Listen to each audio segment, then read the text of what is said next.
À la musique avec ce duo PNL, c'est un peu le duo de la rentrée et un nouvel album, il s'appelle Dans la légende. Natacha Priou nous explique pourquoi.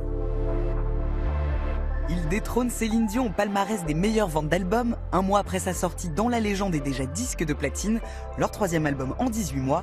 Leur clip affole les compteurs YouTube en millions de vues en quelques semaines. PNL, c'est le carton rap de 2016.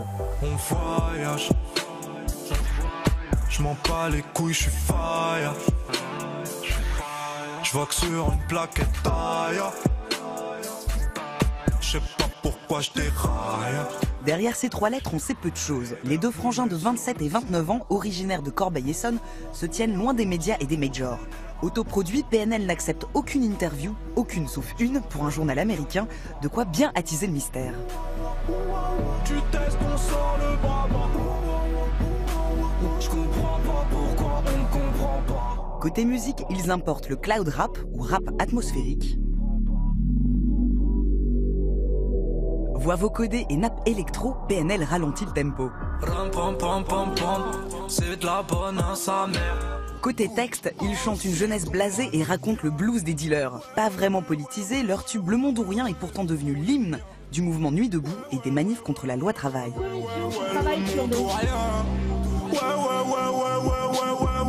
Moi ça me convient. Nouvelle génération de rappeurs, PNL c'est aussi une nouvelle esthétique. Chez eux, pas de grosses voitures ni de filles en string, cheveux longs et gominés, ils cassent l'imagerie gangsta.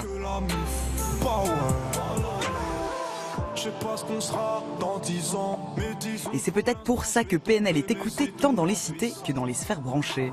Je suis seul sur ma planète et je nique tout en disant Hamdoullah dans ma galère. Alors ça vous intéresse l'univers de PNL? Oui, enfin le hip-hop en général, mais c'est justement un mouvement musical où il y a encore une grande liberté, une grande énergie. Enfin, je veux dire, ils ont, et en même temps une totale indépendance. C'est-à-dire qu'ils ont compris, avant même la plupart des maisons de disques d'ailleurs, que le marché du disque, que le rapport à la musique aujourd'hui avait changé. Ils conservent une immense liberté et en même temps ça fonctionne. C'est-à-dire que le lien avec le public fonctionne.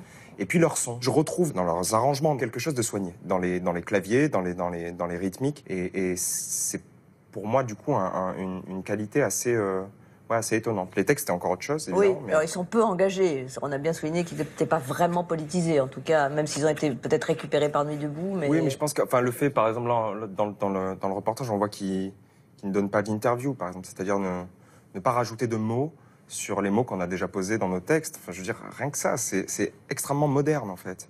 Et c'est profondément libre, je me répète, mais ils ont tout compris. Et vous,